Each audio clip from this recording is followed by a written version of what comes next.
I love the chase and the hunt, and I set the pace when I'm running. I always take what I want and I always give it 100. Don't need a bank, no I'm funded. Play the game like it's nothing. I'm always thankful for something. Don't take for granted, stay humble. Now wake up, it's time to look at What's up, everybody, and welcome to the Kamen Riders. I'm your host, Josh Meek, the Uber Geek, joined, as always, by my good friend Toby Tobes. What's going on, Toby? G.I. Josh. Oh, man. Yeah, we were talking about handles earlier, internet handles. Things that we used to go by. Is that what they're called? Internet handles, yeah, your handle. You never heard that? I feel like if you're talking on like a CB radio and stuff. That's where it comes from. Yeah, that's where it comes from for sure. I never feel like it tied back to the computer thing. I've always called them handles. I don't know. Because everything else is too specific, right? Like if you call it gamer tag, that's just talking about the Xbox. I guess that's right, but like username? I don't know now. Now that I gave you shit about it, I don't know. Because like you have a Twitter profile, you have an Instagram profile, shit like that. Yeah. Your Discord username? Yeah, I think Discord would call it a username. Yeah. Reddit username? I don't know now. I don't know. Probably username or usernames or internet names or something. I've always thought handles sounded really cool. Like I also grew up with a dad who was not like a truck driver or anything, but like had CB radios and stuff. So like the lingo of CB always really interested me as a kid. So maybe I might think that it's like extra exciting because it sounds like I'm, calling somebody up on a CB radio. I guess that's a fair. That's a nice connection. That makes sense. Yeah. Do you know what CB stands for, Toby? Isn't it like community broadcast or civilian It's close. broadcast? It is the Citizens Band. See, I was close. That's what that stands for. Yeah, but it's the same concept. Yes, this is the portion of the airwaves that you're allowed to use, that you don't need to have strict licensing to be on. Me and the truckers will talk about where all the cops are, and I'll watch them box me out because I know they're talking about me, and all these other fun things that truckers do. But yeah, so internet handles. G.I. Josh is one that I still I think some places is G.I. Josh. Like I think my Steam is still G.I. Josh. Well, those you can't really like. Yeah, you have your account name, which you can't change, but then like your profile-ish name you can, which never made sense to me because it gives you a whole new like if you go to the actual like web browser and you go to your Steam profile, yeah, it changes with whatever name you make yourself. Oh, like your slash or whatever, you're like steamcommunity.com/ whatever, like that changes. Yeah, and then it's always funny to me too that like Steam and the only one I can think of that like actively calls out every other profile name you've ever given yourself. So like if you go to like if you can hover and see it, yeah. I think it's even just built in. I think like it says like AKA was so and so, AKA was this. That's embarrassing. It's cool, but also embarrassing if you ever cycle through a weird one. You have had there's at least one I'll say embarrassing handle that you've gone by. One embarrassing username that you've gone by. None of them. Am I allowed to out any of your old ones? Is it okay if I say it? Yeah, I don't care. Okay. The one that I think is semi-embarrassing for you, which I like it as a handle. It is. Is that what it was? Is that how it was? Which is fine. I might make you. I'm torn if I want you to bleep that out or not. Because I realized it was going to be like, because that's one I use for everything. Okay. That's what I was asking if I'm allowed to say that one or not. I thought it was going to be an old one. No. So that's. I don't care. I guess it doesn't matter. Does it? No. So no, if I bleep that one out, I can explain it without telling what it is. The only reason that one is slightly embarrassing is because it has a misspelling in it. That one time I asked you if it was intentional or not, and you said it wasn't. It was just a mistake. No. So no. It was intentional because that was in the time for like AIM had a 15 character count or 16 character count. Okay, so I had to single up one of the double consonants. All right. To make it fit in the thing. So then when I started, like when it went from AIM to like Gmail and everything else. Then you just stuck with the misspelling?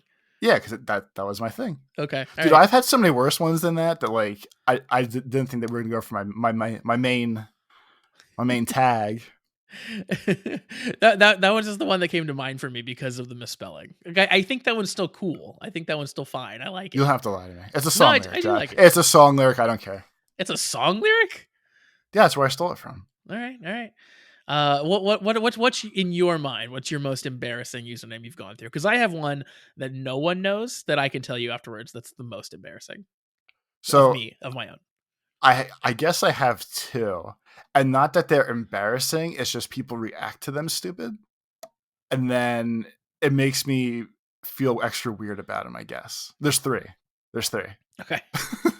So in age order, back when AOL first started, I was friends with a lot of local punk bands. And the one guy was friends. I think I told you a story before, but not on radio. So we'll do it this way. He was friends with Mark Hoppus when Blink 182 was still super, super tiny. Uh-huh. So he was friends with him.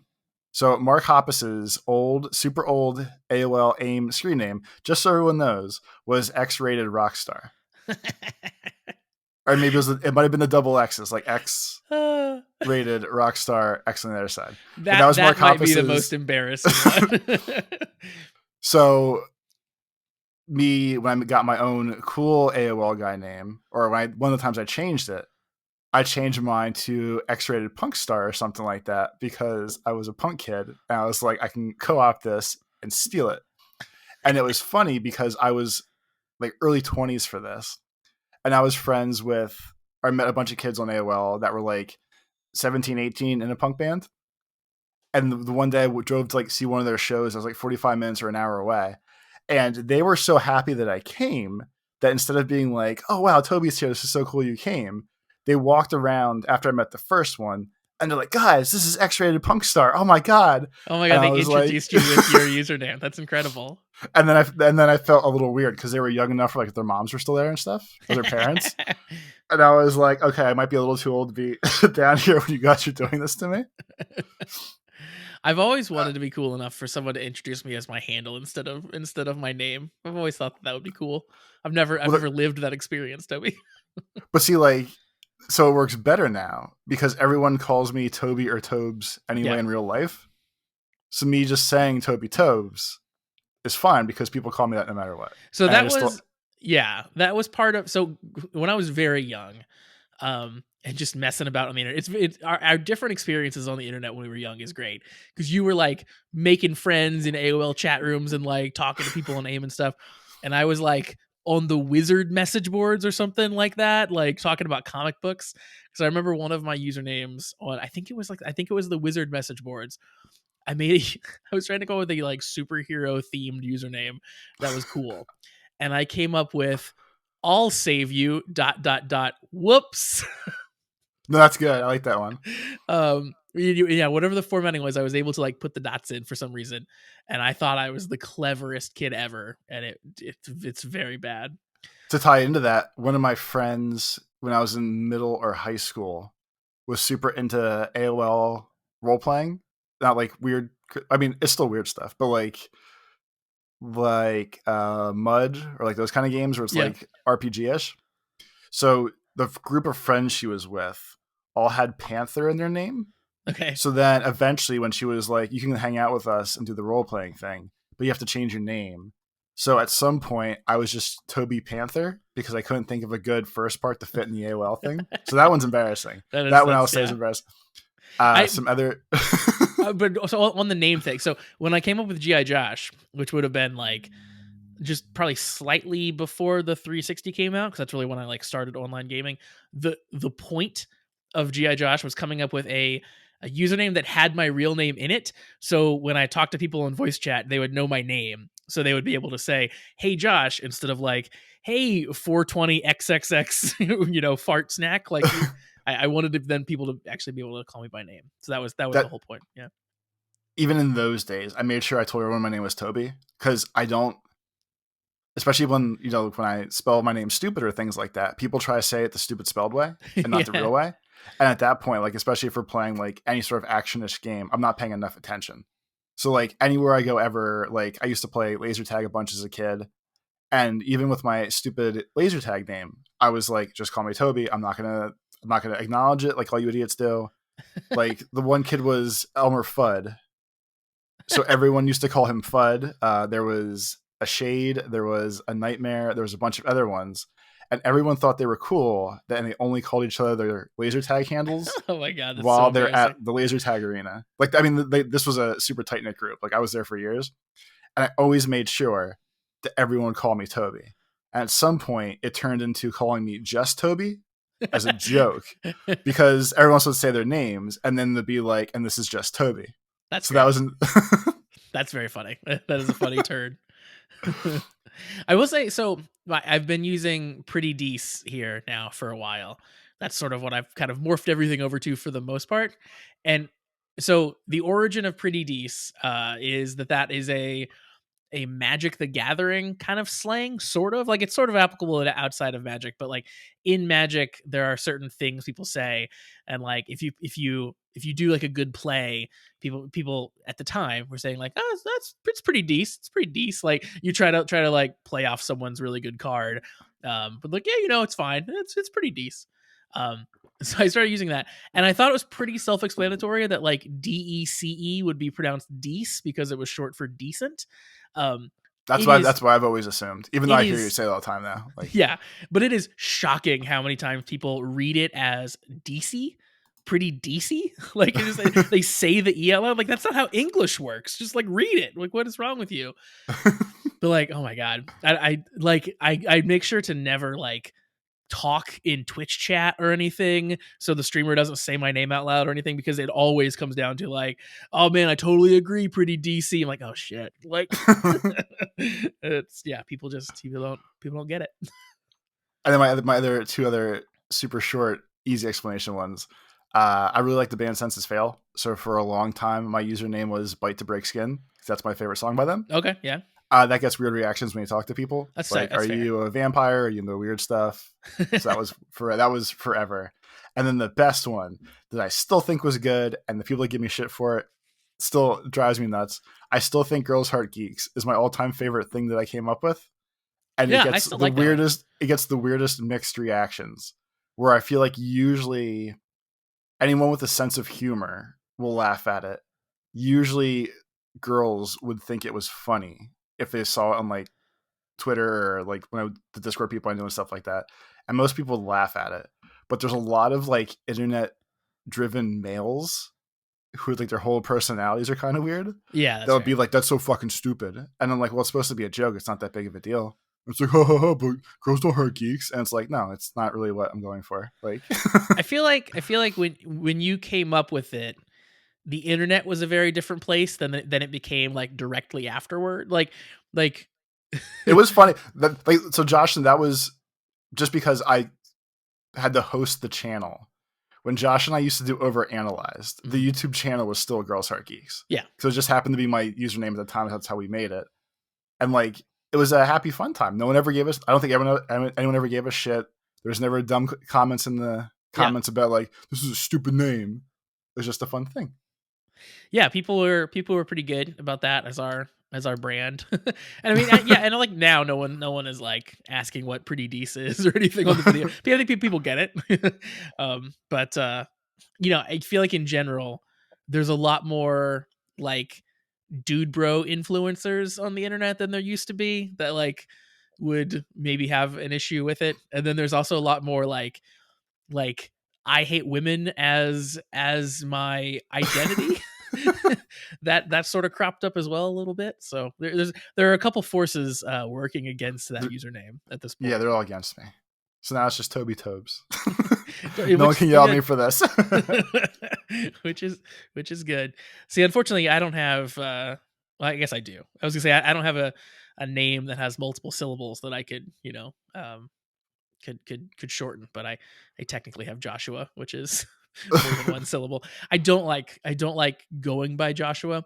It's actually kind of funny. I instinctively fill out Josh so often that like there's so many like legal forms and things that I've signed Josh without thinking when I should have put Joshua, that like now it's kind of weird sometimes when I do put Joshua, like like places are like trying to verify it and be like, no, we were looking for something different. Like, oh yeah, you want my nickname instead. Got it.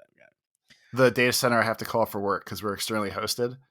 I always, when I start a job, I I always try to do my official like legal name, so it's always Tobias, whatever. And then when I meet people and they say call me Tobias, I always say no, just call me Toby, because Tobias seems too stuck up and professional to me, and that's not the person that I know I am. So I'm like, just call me Toby. It sounds too formal if you call me Tobias, so I don't like it. But like one day I called the data center and I was like, oh, you know, Tobias, blah, blah, calling from this job. Can you do this, like the task for me? And there would be a pause. They'd think about it and they'd be like, yeah, you're not in the system. And I'm like, I call you guys all the time. I know I work here. And they're like, no, is there a different name you're under? And then I always think like, oh, did I give you like Toby? And they're like, oh yeah, okay, you're in here. And it seems weird that like, I know they can see what company I'm with. And if the name's close enough, it seems weird to me that they have that. They won't take like the specific version. They only take the fake version I gave them. That's funny. Yeah. That is very funny. Yeah. It's funny when we back ourselves into those corners. But yeah, I definitely much prefer the nickname to the full name, kind of like you. Just like, it sounds too formal. It doesn't feel like me. It doesn't feel like my identity. Like, just not my bag.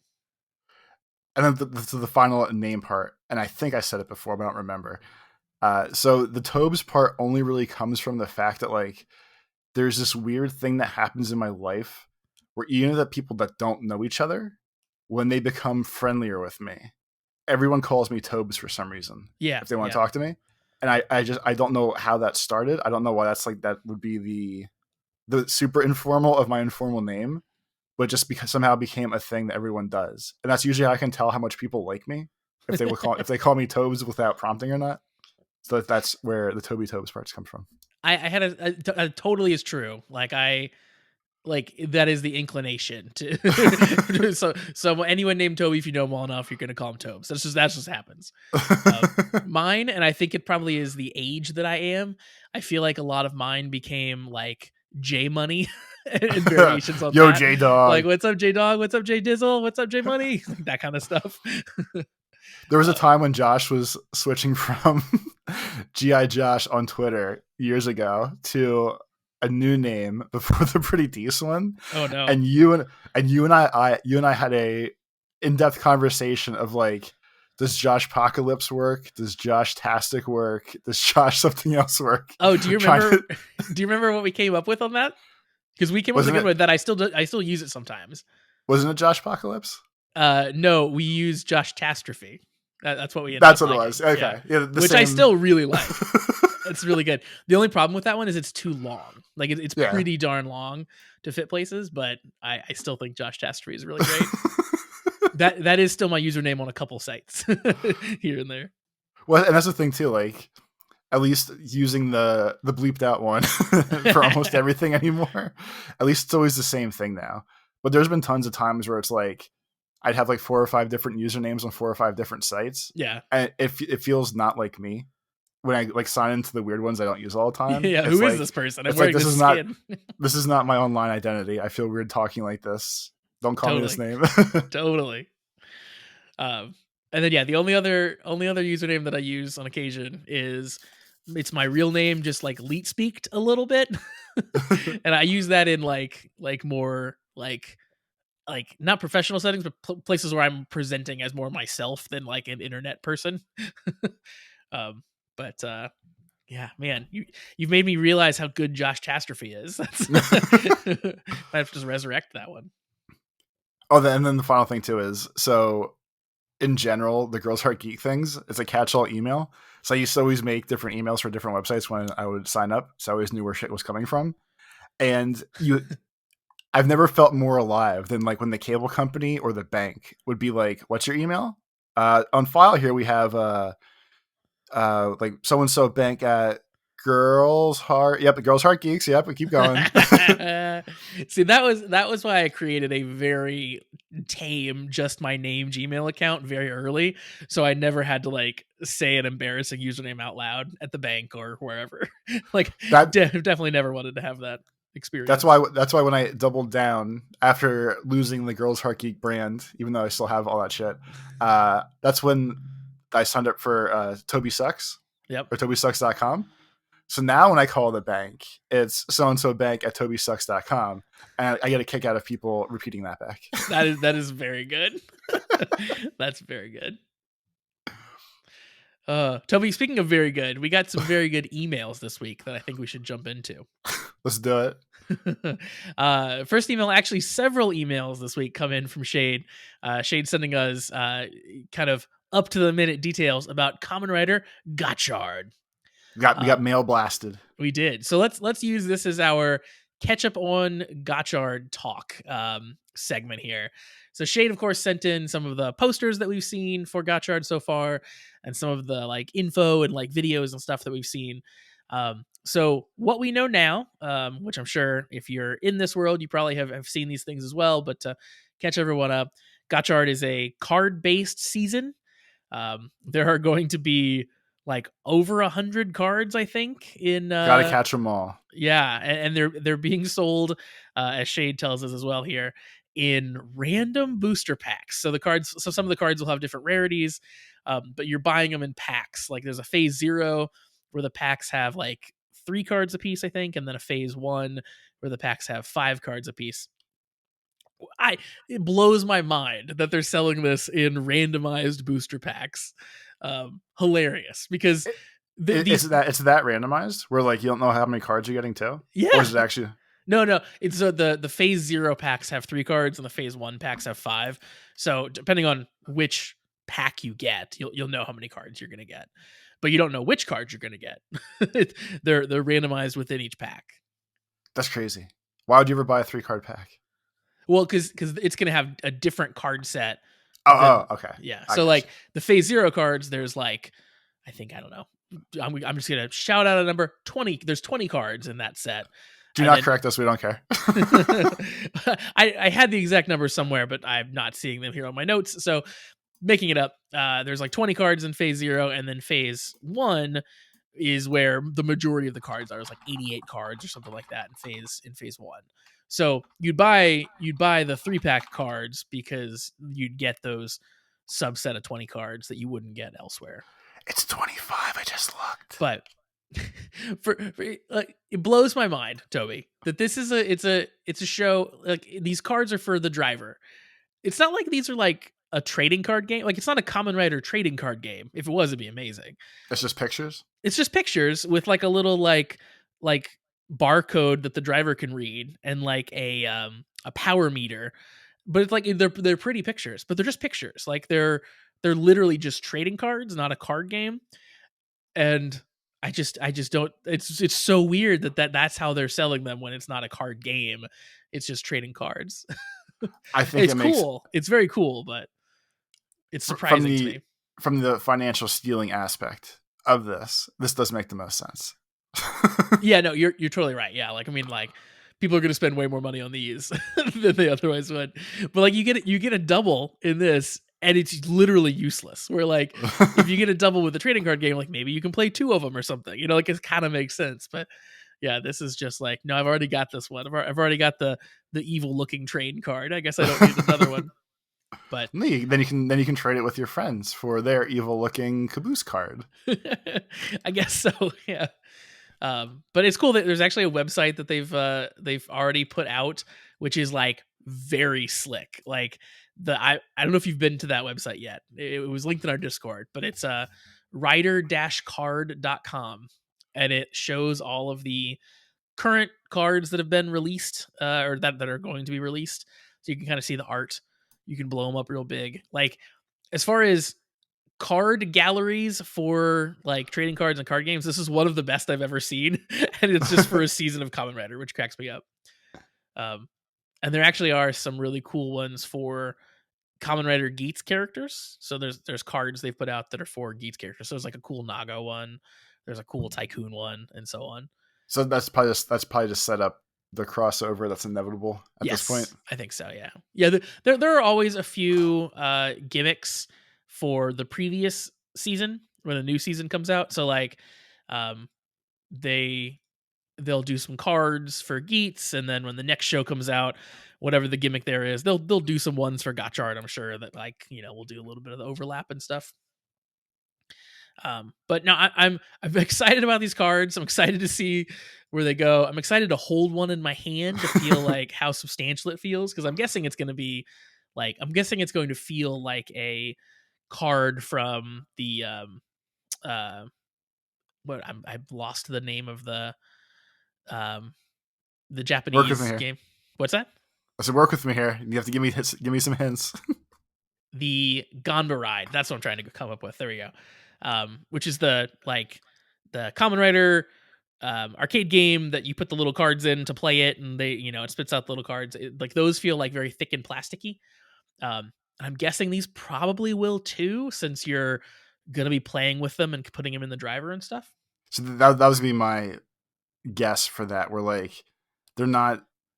I'm holding these in my hand and maybe trading with people or putting them down the desk. If there's something you're supposed to jam in a driver back on and off, I would hope they're a little bit more than like normal cardboard. Same. Where you can't just like bend it if you put it in too aggressive or missed a slot or whatever. Like I'd hope they're a little bit higher quality, especially for 3 in a pack. If it's a couple bucks for 3 in a pack, they're going to be fucking thick card stock.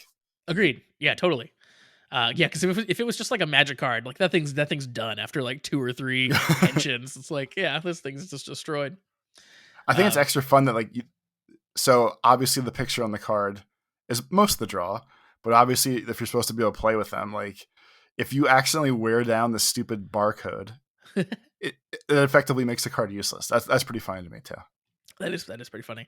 It actually is interesting. So I will be interested to watch the videos where people always do of like where they break down how the driver actually works, because the cards have a barcode on the bottom, but they also have like a barcode looking pattern on the sides as well. So there's like 3 different places where like potentially the driver could be reading the card from, and I don't know which of those it's using and what each one is doing. So there's potentially a lot of data that they could be pulling out of the cards that you put in.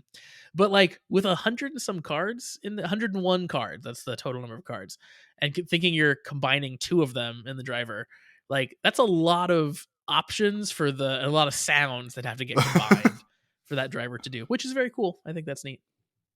Well, like, even with the way that the drivers work in Geats, you figure like Punk Jacks and stuff and jeans, they were like insert the card like a credit card, like into the reader, and then the laser one and stuff and Gazer were like swipe the card across like a credit card swipe. Yeah. So that makes sense that like they have to stamp all the sides for probably different drivers or different motions and stuff. So these, I don't know if you actually watched the one video that is like zoomed I'm trying to not spoil as much as I can for myself. Okay. So I appreciate these conversations. I just don't look into the conversations. I will tell you that the way in which you use the cards is they actually like they have a specific slot that you slide them into the driver, and they like disappear completely inside the driver. Okay. So there's only one way to put them in, and they'll always go in that same way, basically. I got you. And you put one on each side, and then you pull on the outsides of the driver and like slots it in. It's kind of cool. I wasn't a big fan of the driver, like the first image of it, but then seeing it in action, it's that translucent plastic, so it all lights up really good. Like the lights kind of transfer through the whole thing. It's very cool. So I think I'm a bigger fan of the driver than I thought that I was. But you're gonna end up getting one, aren't you? I might. So I didn't get one for Geats. I held out and didn't get one, even though I did kind of want one throughout the season. I didn't get one, so I might end up getting one for Gotchard, especially because it's the card season and I want to get some of the cards. So if I'm gonna get some of the cards, like I gotta get some. You might as well be able to use them, and then I will. I'm gonna tell myself I'm not gonna buy any of the cards unless they show up on US Amazon. Like I really don't want to pay the friggin'. What was it, like 8,000 yen shipping? The shipping was twice as much as the box of cards were, which was insane. For us. So because they usually get the stuff over here, and granted the price gets hiked up because they had to ship it over, but like you can go on US Amazon right now and buy a Geats driver, and that for some reason in my mind that feels better because I'm not paying for shipping, I'm paying for an item then, even though the item is more expensive because of shipping. But anyway, whatever. They're passing the savings on to you. Exactly. So yeah, Shade, thanks for all the info on Gotchard. We are very excited to check that show out. Shade also has some info about the writers of Gotchard, which this was news to me. So this will be, Shade says, a little different of a season because it will have 2 head writers. So the first is Hiroki Uchida. Wait, He's Rider, like Kamen Rider, sorry, or writer? Writers, person who Okay. creates the story. Yeah, yeah, that's a good distinction. Thank you. So yeah, the head writers, these are real life people. So Hiroki Uchida is a fairly new face and writer, Shade says, having only worked on some random episodes and crossover miniseries along with some very minor work in Ultraman. So kind of a new person that they're testing out. And then the second person is Keiichi Hasegawa, who worked on almost every 2000s Ultraman show and a few Kamen Rider shows. He also worked on SSSS Gridman. I don't actually know if that's how you say that or not, but a bunch of S's and then the word Gridman. So someone correct me if that's wrong. Which is an anime, which is the sister show to Ultraman. I wanted to mention that because people really love that show. So interesting that these are like kind of Ultraman people coming in to work on Kamen Rider here, which is cool. So I mean, it's gonna be extra wrestling-y fighting. That's what I'm secretly hoping. Yes. And then Shade says some other Toku news I find interesting. Japan World Heroes, which is a convention similar to Power Morphicon, has invited quite a few guests to the event. I'm actually quite excited to watch the event later on video. I'm poor AF. All these guys are from my favorite shows. So yeah, then Shade lists out some people that are going to be there. Japan World Heroes sounds very cool. It's August 18th through the 19th. I think in California. Yeah, it's at the Burbank Marriott Convention Center. Oh yeah. So I don't think you and I are going to make it out to Japan World Heroes, but the idea that there is a like like tokusatsu Japanese media focused convention here in the States is pretty exciting. So I too am excited to watch some of these videos after the fact. But yeah. And then our next email comes in from Olivia. Olivia has a game, Toby. Lots of games. Yeah, you put the call out for games, and our audience has delivered. So thank you very much, Olivia. She says, "Hey y'all, I was inspired by the game you played last week and wanted to try my hand at making one. I've come up with about 3, but this is the first one that came to mind. So this game is specifically geared at Josh, as I am worried Toby would be too good." Yeah. However, if during any rounds Toby does not know the answer, he is more than welcome to participate. Wait, okay. No, yeah, if you don't know the answer. If I don't know the answer, I think, yeah. Listed below are the titles of 9 Kamen Rider movies. You need to suss out which ones are actual Kamen Rider movies and which ones are the names of seasons of Survivor. Okay, I get why you're going to be good at this now. The answers are written below each title. Okay, yeah. So she has very conveniently made it so I have to highlight to get the answer, which is wonderful. So I appreciate that for making it so I'm not going to spoil myself. Real quick. Okay. So wait. So before we play this game, I want everyone to know that Josh is the one that goes through the emails. So if you want Josh to play the game, yeah, and you can't hide the information well, put in the subject, Toby read this instead, or something like that. Yeah. If either do what we've done here, which is like hide it in white text, so I have to highlight it to see the answers, or put in the header that Toby should read it, and then I will not open it, and I will forward it to him. Yeah. Okay. That is a good thing to point out. Yeah. Okay. So we're guessing whether these are actual Kamen Rider movies or seasons of Survivor. First one is Kamen Rider Paradise Lost. Oh god, these are going to be so hard. So isn't that a fancy book about being? Yes. Yes, exactly. So I'm thinking, I don't think Kamen Rider would dip into that area of like literature necessarily, but I think Survivor would be goofy enough to do that. So I'm gonna go that's a season of Survivor. Checking my answer. Nope, that is a Kamen Rider. That's a Kamen Rider movie. Okay. Kamen Rider Paradise Lost. There you go. I think it's a Survivor series too. Is it? I'm not 99% sure. Well, you're gonna have to fact check that, Mr. Survivor. All right. All right, next one is Kamen Rider One World. That feels too hopeful for Survivor to me. Like that feels like something that Kamen Rider would come up with, where it's like it's a very Kawa thing, right? Like it's all one world, we're all in this together. Like we got to do it. Where I feel like Survivor would be like, you all need to form some freaking alliances and get mad at each other right now. Go do it. You need to go steal her fishing lure, because this is a TV show. Go steal the rice. We're hungry. Yeah. Get out there and dump that rice in the water. Do it now. That's a classic tactic. I'm gonna go Kamen Rider. Oh my god, that's Survivor. What? Give me the premise of Survivor One World. What was that about? Because they just pick stupid names sometimes, Josh. All right, like they usually they don't really mean anything. to put it like that way, like sometimes like there was a while, where they would do things like, heroes versus villains, or like geeks versus jocks versus nerds, and like dumb shit like that. Yeah. So I feel like One World is just trying to like, oh, we're all together in this one. I do think you gave me one of the answers from down below. But thank you. but I think I would have known that one. Okay, so I'm 0 for 2 so far. Next one is Kamen Rider Edge of Extinction, and I'm pretty certain that that's a Survivor season. I think I know that one. Yes, I got it. Okay. Yeah, that one I'm pretty sure I saw like an ad for it or something at some point. Because I think that's the first time when they started putting people off on a little separate island by themselves for losing. Oh, right. Or it was either that one or Edge of Extinction was everyone that got voted out all went to a separate, even shittier island. And then one person came back from the edge. I think that's what that was. Yeah, people would get sent off into exile, right? I remember that when I was watching Survivor.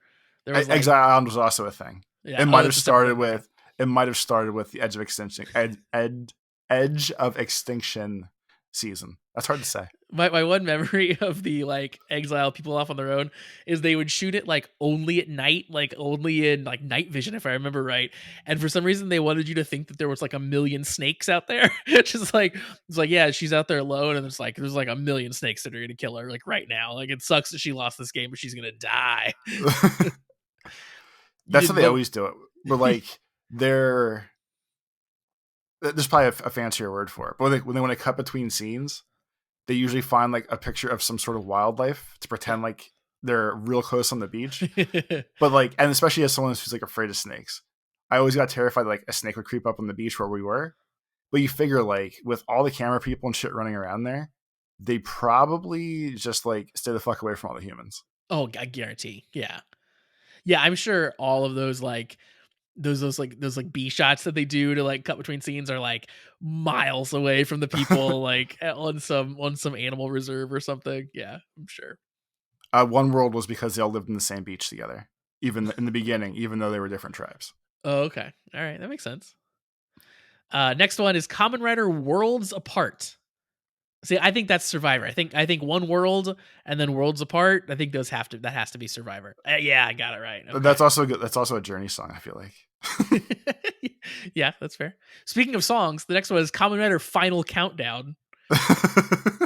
And I don't know which franchise is dumb enough to have used Final Countdown as the name of something, but I'm gonna say Survivor. Nope, that's Kamen Rider. Amazing. I knew that one wasn't. Worlds Apart was white collar versus blue collar versus no collar. Oh, okay, that makes sense. Because we're showing the divisiveness of the construction worker versus the office man. Is no collar just people who are unemployed? No, it's like people that were like, I'm gonna call them fringe people, but it's not. It's like like a tattoo artist is no collar, like those kind of jobs. Like okay. Not what stereotypically a blue or white collar job. I guess that's a no fair. collar job. Yeah, because I've always thought those terms were super weird. So yeah, like blue collar basically is like physical labor is your job, right? Is that the distinction usually? Like, yeah, I do construction. It means you're a hardworking with your hands type of person. With your hands, there you go. That's good. And then of course, white collar is like office job, more traditionally. But yeah, like I guess there's a whole category of jobs that don't fall into either of those things. All right. Final countdown was I was wrong about. Okay. Next one, Kamen Rider All Stars is definitely Survivor because that's when they brought people back the first time. I think I'm just like, oh my god, it's fucking Rudy and he's here. There could be all-star Kamen Riders. Got it. There could be, but it's Survivor. I got it. That is the name of that old dude, right? Rudy, is that his name from Survivor? Yes, he was the super military clean-cut veteran guy who Yeah. became best friends with Richard Hatch, who was a very outgoing flamboyant gay man. Yeah. Yes, who so loved being naked. that was the big deal. Where like with the power of Survivor, this old timer learned to love the individuality of people. What's the name of the dude who was like a pirate? Rupert. Rupert. So Rupert is from Indy. So I don't know him personally, but like he would show up on like the Bob and Tom show a bunch and stuff after he was on his season. He was like a little local celebrity here. Awesome. Yeah, which is just he always seemed like the nicest person, so that works. Yeah, I don't know anything about the dude that indicates that he wasn't very nice. He always seemed very nice. So when that season was on, I was in college, and my roommate at the time, I used to always make him. I've seen every season of Survivor, just so everybody knows. I'm old enough to have done that live. Live, but my roommate at the time, that was always the Wednesday or Thursday night thing, whatever night it was on at that point. So I always forced him to watch it. And Rupert was his favorite because it reminded him of his dad. Aww. So when Rupert got voted off, he actually got pissed and was like, "Fuck this show!" and went in his room and locked the door. That's amazing. He was that he felt that close to him that like he caught real feelings when shit hit the fan. He's like, I'm out. Dad got voted off. I'm done. Fuck this show. All right. Let's see. So that was All Stars, and then next one is Kamen Rider Heroes versus Villains, which is the one you said earlier. So I know that's Survivor. You're welcome. But I would have gotten. I did know before that was a Survivor one. Next up, Kamen Rider Blade versus Blade. That sounds so Kamen Rider. So I'm gonna say Kamen Rider. Yes, got it. Okay, good. I was saying, yeah, they're not giving survivors blades to fight. I mean, they give them a machete, but they're not giving them blades to fight each other. Yeah, like the Blade versus Blade. Yeah, it just sounded a little too aggressive for Survivor. And last one, Kamen Rider Amazon, which we know is a Kamen Rider. But is there a movie named Kamen Rider Amazon? And I'm gonna say no. It's a Survivor season. Both. Okay, that was the trick. That was the trick where it's both. Got it. Because that's from the old days where it was just named after the location they were going to, right? And not so much we have to think of a witty title to put on here. That was the thing. So I watched Survivor at the beginning. I think up through like really where they started doing like All Stars and stuff, and that was the thing that really like made me groan a lot early on in Survivor was like when they got to the point where it's like we've gone to all the tropical places, we can't just name it after the tropical places anymore because we're gonna have to start repeating them. We can't call it Fiji too. Exactly.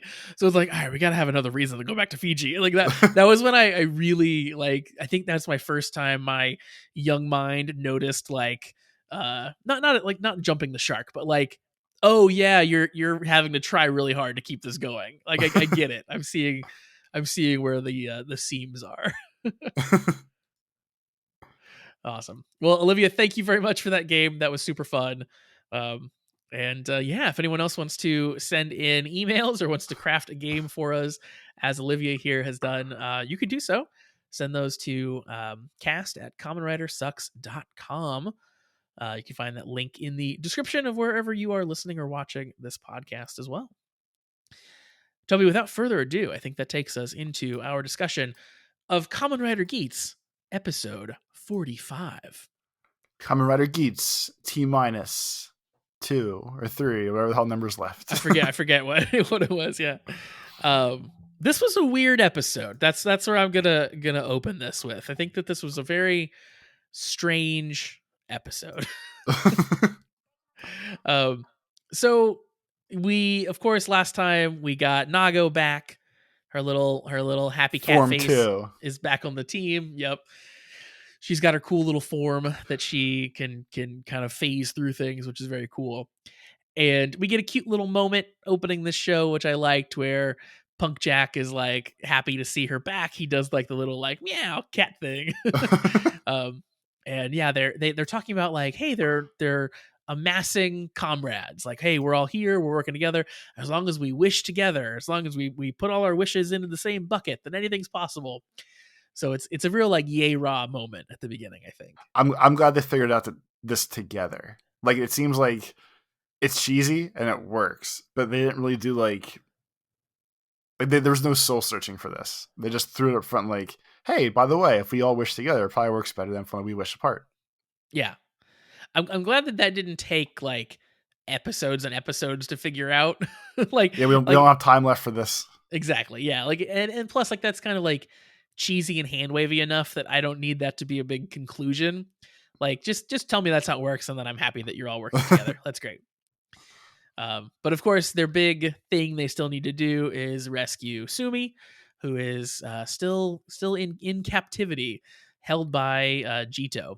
So we cut over to Jito, and of course, he's got Sumi. She's all sad, and he explains that he has invited some VIP viewers in to watch the bad end of the current world. So we get a little view of those VIP people a bit later, and yeah, I don't know why we needed to introduce like four or five new characters, extra evil characters today, but they're all wearing like eyes wide shut masks and stuff. Like, it is it's kind of what I expected the spectator aspect of Geats to be early on, where it didn't actually quite go that way, and we got like interesting characters like Baroba and stuff. But it's more like, yes, the like rich elite who want to watch bad things happen to humans, who are like, yes, kill him more, Depod, keep doing it, yes, keep doing it. I think it works better where like, I know they kept everyone separate to build the drama when they had like the viewing rooms, everyone had their own. Yeah, I think it works better as like, hey, everyone's in these rooms together as a viewing party. If this is supposed to be like the galaxy's most popular reality show, it's like, I felt like functionally, I think that works better as, hey, look at these rich people having a party together. Not like, hey, there's a frog sitting in a room by himself, or there's a mopey guy looking for his love, or how everyone else is worked out.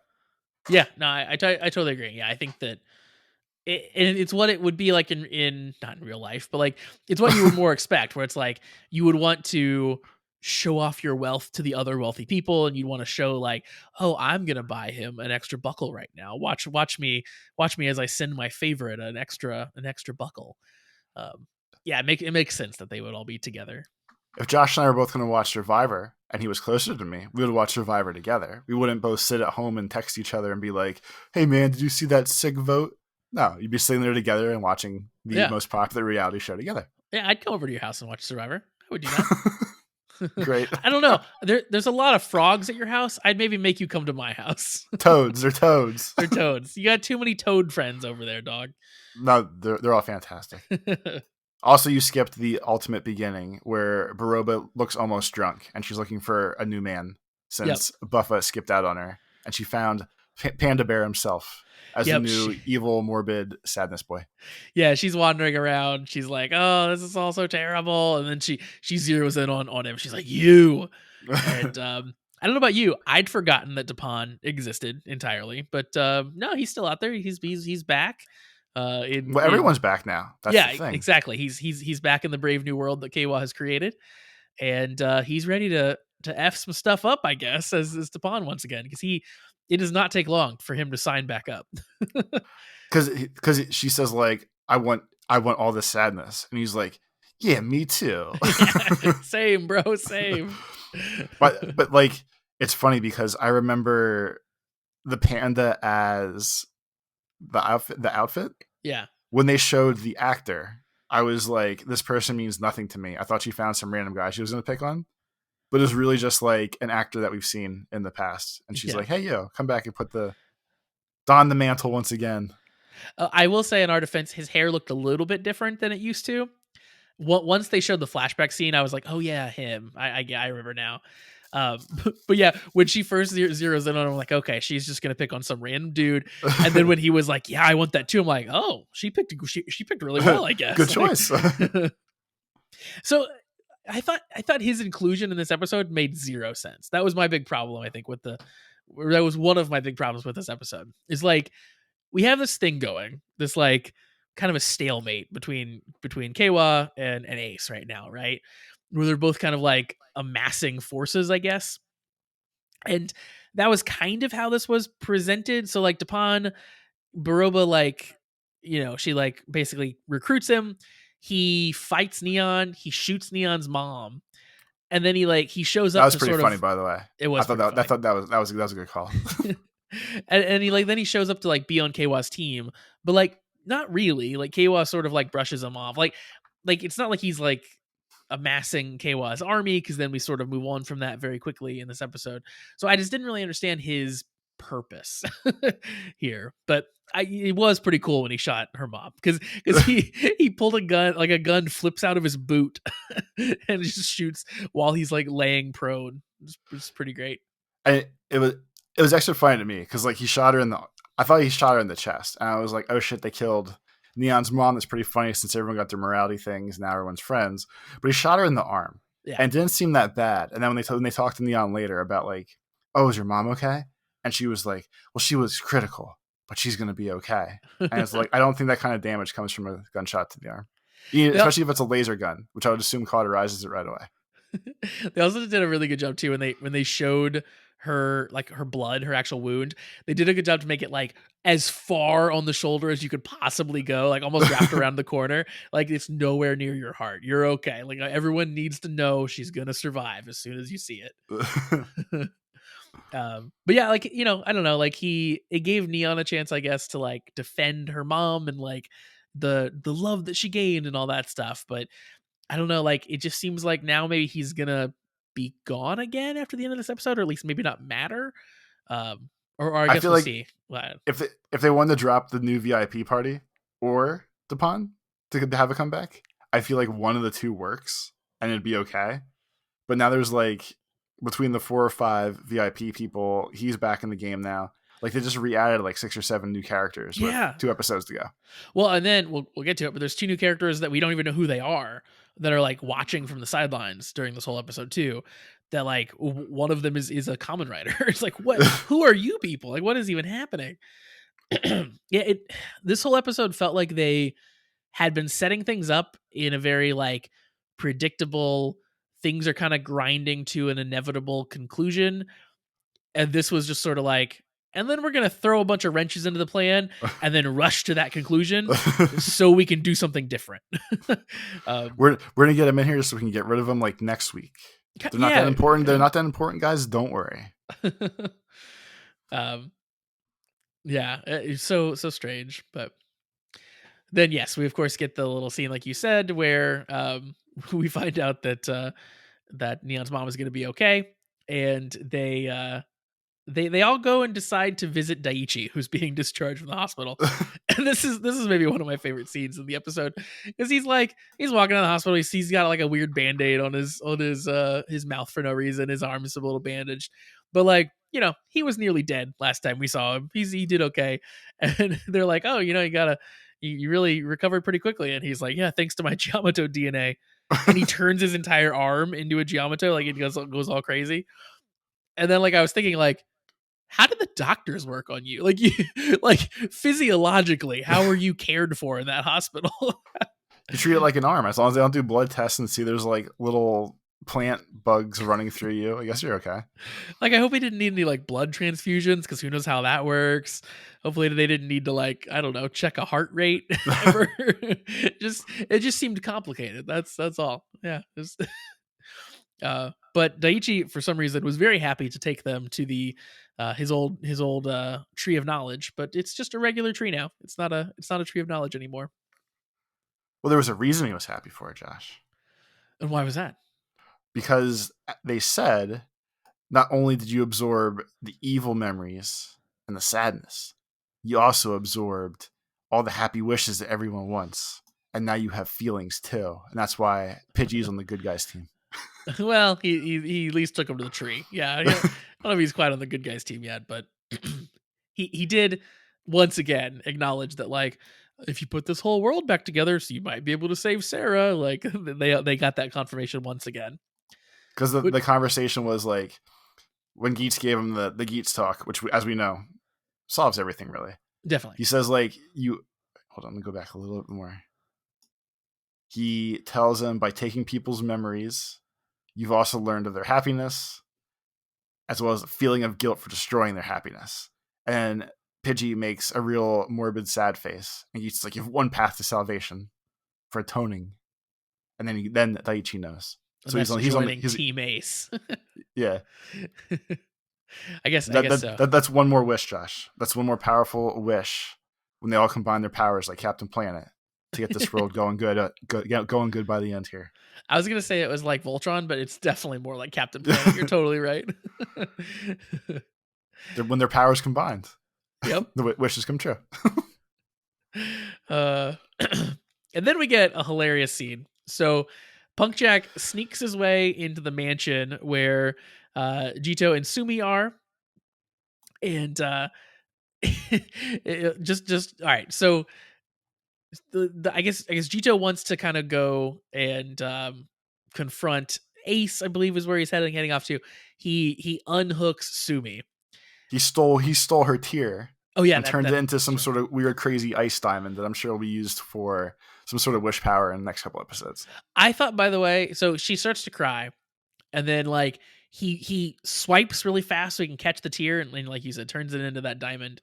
But the way that he moves and the sound it makes, I thought he just slapped the shit out of her. Like only Neon's mom does that to people. I guess so, yeah. There's like a moment where you're like, holy crap, like he's just beating this woman now. But no, he grabbed her tear. But the moment that he unhooks her was Punk Jack's chance to jump him and let Sumi escape. But I thought it was hilarious. He's hiding. He sees that Sumi is unhooked, and then instead of just jumping Jito, he says, "Now's my chance!" out loud, alerting Jito, and then jumps him. It's very Scooby Doo. It was, and I know it works for the way they have to do the fight scene.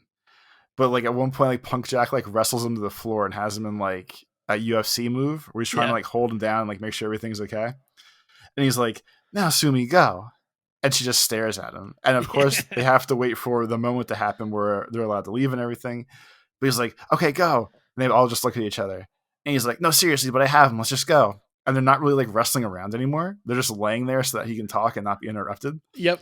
And it's just like, again, it's not slapsticky, but it's just like stupid obvious of like, okay, you want him to go. We get it. Like, yeah, clearly you've set this up so that she can leave. This is not actually a fight right now for this exact moment.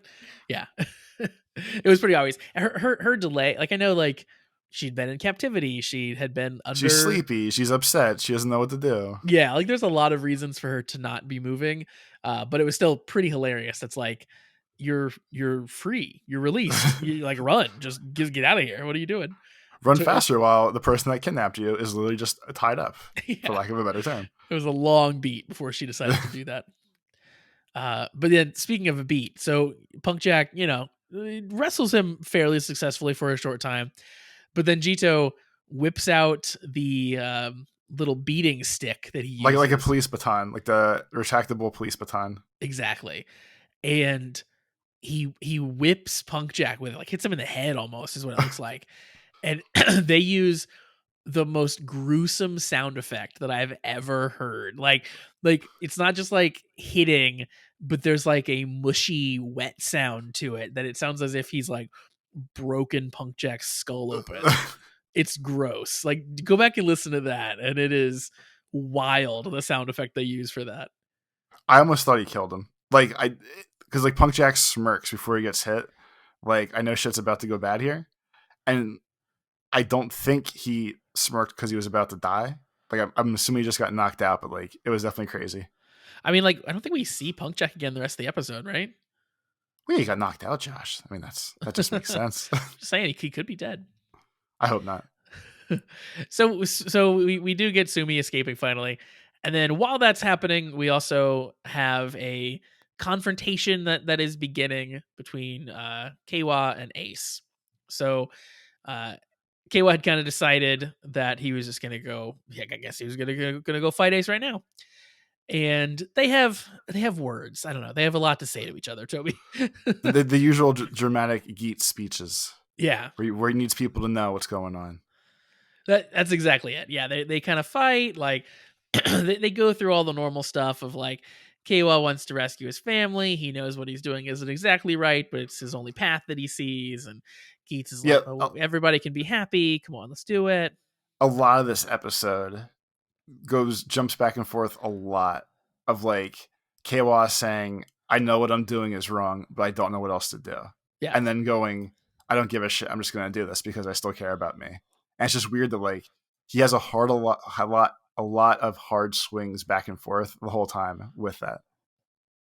and I think that was one of the more interesting parts of this episode because I think they did a better job here making him seem conflicted for as cheesy as some of it is, right? Like there's a lot of it where it's like he comes around too fast on some things and like he swings back and forth maybe a little too aggressively, but like they at least attempt to make him seem conflicted where they haven't in my mind done as good of a job as that the last couple episodes where there's been points where he just seems pure evil.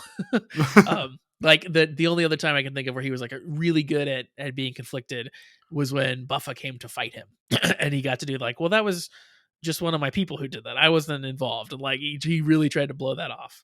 Yeah. But yeah, here talking to Ace, like he clearly breaks down. Just the like, I think I'm doing like what I need to do. It's not the right thing, but I don't know.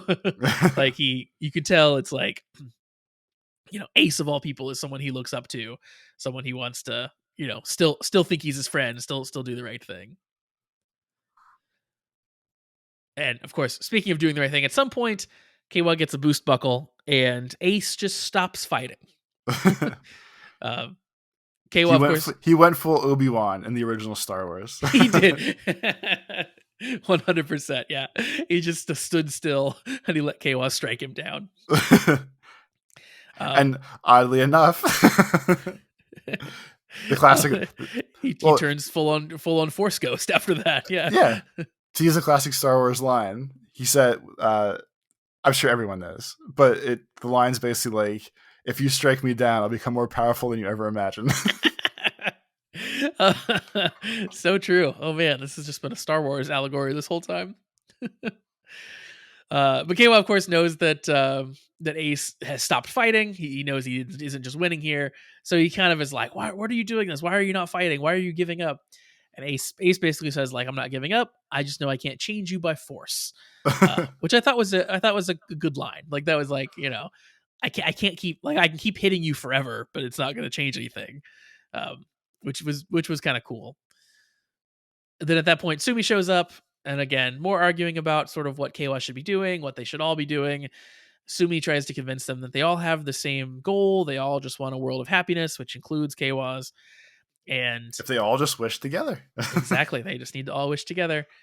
Keiwa seems like he's getting convinced and like he's like, okay, well, show me. And then he just pulls out his sword for some reason. Like he's like, all right, well, show me. Well, I'm gonna attack you anyway. Like I thought he was actually gonna use the dumb Star Wars allegory. I thought he was actually gonna stab Geats to make Geats prove that he could fix things. Like okay. I thought his move was actually gonna be like, if I kill you, you won't actually die. Like you'll stop me and you'll fix things and not let me kill you. Is actually where I thought that was going. That actually makes more sense because like the reality of what's happening is like it feels like Keiwa is getting convinced, but like he also is like actively building up to stab Geats. It's like, okay, so whose side are you on? We're all confused.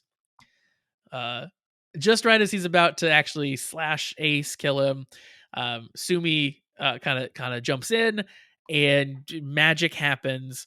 She transfers her power over to Geats, as you said. So she goes back into her normal form, black hair, and Geats becomes the white-haired messiah. Well, they do. That was like the best reveal ever. Like it was so stupid funny, but like the way that I'm trying to find the conversation real quick. Like right before he stabs him, Sumi says Ace can do it. Keiwa's getting more and more aggressive, and they make some comment like they word it some weird way where like Sumi says my wish is one with yours, and Gates just real calmly just says like yep, Yeah. and then she dashes into him and they switch roles. Yeah, I remember that he goes, yeah. Yeah. Like I knew it was some really weird like non-dramatic just like familial agreement of like we're both thinking the same thing here, right? And he's just like we are. Then yeah, he turns into white-haired Geats. He henshins back into Geats 9 and he remakes the world. He starts the remaking the world process. And everyone's I like, thought oh, he was a different Geats 9. I feel like it's a different color scheme. I feel like something about it looked different to me.